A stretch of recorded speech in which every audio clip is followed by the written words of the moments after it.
महाराष्ट्राचे आराध्य दैवत छत्रपती शिवाजी महाराजांना वंदन करून, डॉक्टर बाबासाहेबांना अभिवादन करून 32 लोकसभा रायगड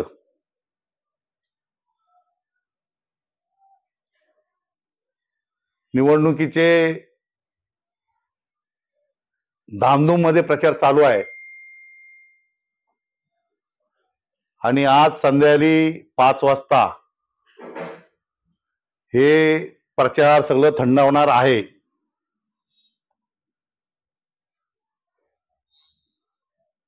ज्यावेळेस आपण माझ्या सर्व कार्यकर्त्यांना भेटल्यानंतर सर्वकडे फिरून आलो, सगळ्यांचे विचार घेतले, त्यांना माझी पूर्ण वस्तुस्थिती सांगितली। वस्तुस्थिती अशी सांगितली की 2012 मी 14 पर्यंत शिवसेनेचा माझी अर्थबांधकाम सभापती होतो। दुर्दैवाने मला विधानसभा सीट मिळाली नाही मुलं माझी चुकी असेल किंवा माझ्या शिवसेने पक्षाची चुकी असेल, त्याचं दुःख धरून मी 2014ला पेन पाली विधानसभा मतदारसंघामध्ये राष्ट्रवादीचा आमदारकीचा फॉर्म भरला। मला तटकरे साहेबांनी सांगितलं, संजयराव करता काय, चान्स चालून आलोय। आता मला काय माहिती, मी भोला बावडा माणूस शिवसेने, परंतु शेवटी रागाला आवर घालता आलं नाही आणि मी राष्ट्रवादीचा एबी फॉर्म घेतला आणि मी विधानसभेचा फॉर्म भरला राष्ट्रवादीतून। दुर्दैवाने राष्ट्रवादीने मला काही सहकार्य केला नाही, बलीचा बकरा बनवला। पण जेवढा तटकरे साहेबांवर राग होता त्यावेळेस तेवढाच राग गीते साहेबांवर होता। मी वर्षभर शांत बसलो, त्याच्यानंतर मला बीजेपी वाले आले। बीजेपी इथे नव्हती तरी पण बीजेपीने, मी इथे बीजेपी पक्षात गेलो। आमचे आमदार प्रशांतदादा ठाकूर यांच्या मार्गदर्शनाखाली मी तिथे बीजेपी मध्ये प्रवेश केला। पण ते माझं मन उलट नव्हतं। शिवसेनेमध्ये धडाधडीने काम केलेला माणूस, मलमलीत काम करण्याची सवय नाही। आणि मग मला तिथे बीजेपी इथे पक्ष नसताना सुद्धा मी तिथे जिल्हा परिषद लढविली, तरी लोकांनी मला भरघोस मतं दिली, पण माझा तिथे पराजय झाला। योगायोगाने 2019 ची लोकसभा आली। गीते साहेबांवर माझा राग होता,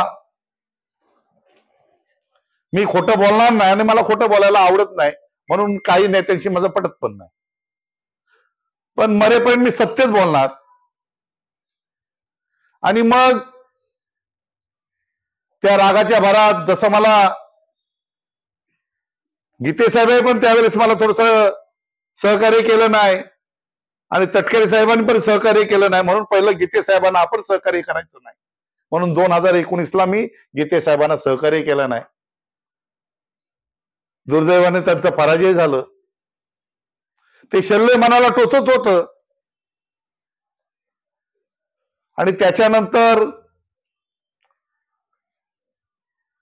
मी शांत बसलो। शांत बसल्यानंतर योगायोगाने शिवसेनेचे जिल्हा प्रमुख आदरणीय आत्ताचे आमदार महेंद्र शेठ दलवी हे जिल्हा प्रमुख होते शिवसेनेचे,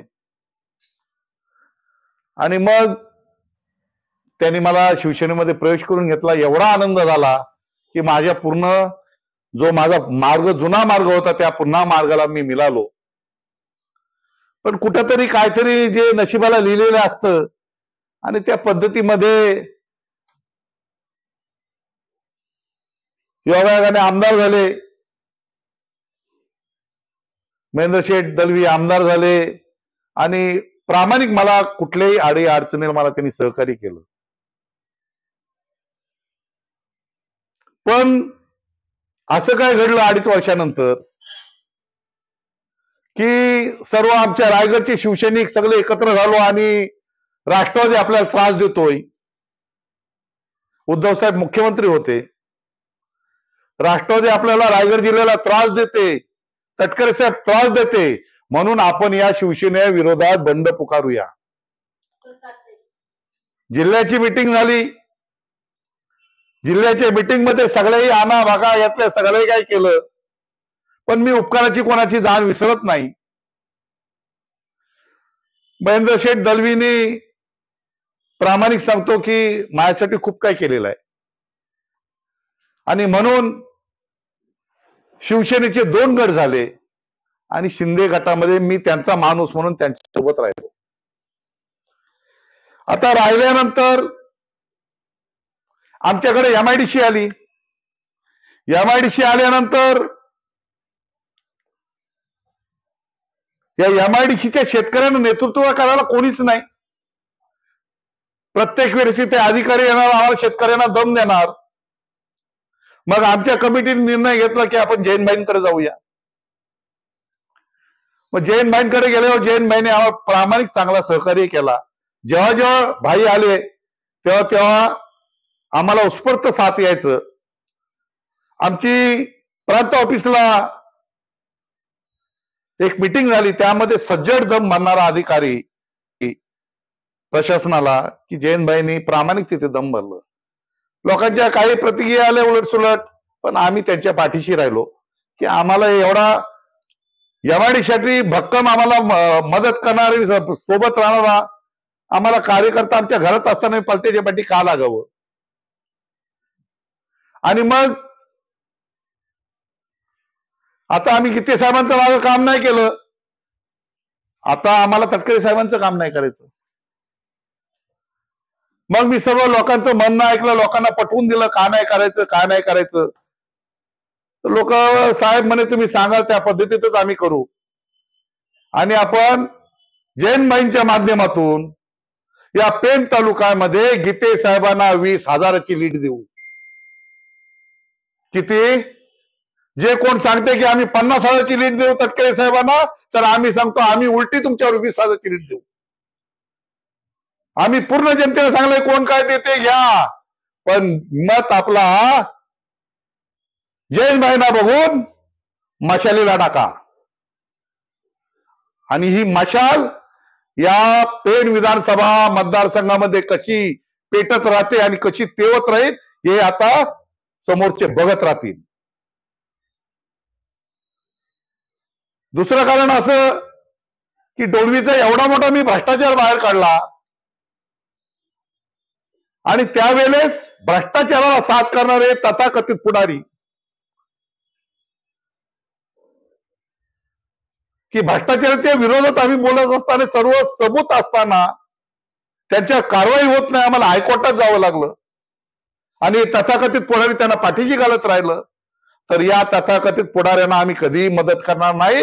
नक्कीच सांगतो, यावेळी जनता पेटून उठलेली आहे. आम्हाला त्यावेळेचे शिवसेनेचे वडापाव अजून आठवतात. आता पण सगळ्यांना सांगितले जुने दिवस आठवा शिवसेनेचे आणि वडापावचा आत्ता खा, पण गीते साहेबांना मतदान करा. प्रत्येक गावामध्ये मशाल पेटलेली आहे. प्रत्येक गावात सर्वसामान्य माणूस पेटलेला आहे. कारण या आता पुढाऱ्यांवर विश्वास नाही झाला. एकच आता इथे असा निष्कलंकित जो माजी खासदार आहे, जे माजी केंद्रीय मंत्री गीते साहेब, तेच लोकांना आता पटलेलं आहे की हीच व्यक्ती पाहिजे आणि म्हणून लोक पेटून 100% ही जनता, पुढारी काही करतात पण जनता खालची आहे ती गीते साहेबांना मत टाकल्याशिवाय राहणार नाही. दुसरी जनतेला एक कलकलीची विनंती आहे की हा जो मतदान होणार आहे हा गाव पातळीवरचा मतदान नाही आहे, हा केंद्र भारताच्या लेवलचा मतदार आहे. त्याच्यामुळं गावागावामध्ये मतासाठी भानगडी करू नका. येणाऱ्या 7 तारखेला घराघरातून प्रत्येकाने प्रामाणिक निघा आणि प्रत्येक घरातून माणूस निघेल आणि मशालीला मतदान करेल. एवढंच मी सांगतो. पण येणाऱ्या 7 तारखेला कोणी घरात बसू नका की मला कोण भेटायला आलं नाही, मला कोण भेटायला येत नाही. प्रत्येकाने आपला मशालीचा हातात घ्या आणि शिवाजीची कशी आपण जशी ज्योत काढतो त्या ज्योतीप्रमाणे गीते साहेबांना भरघोस मतांनी निवडून द्यायचं.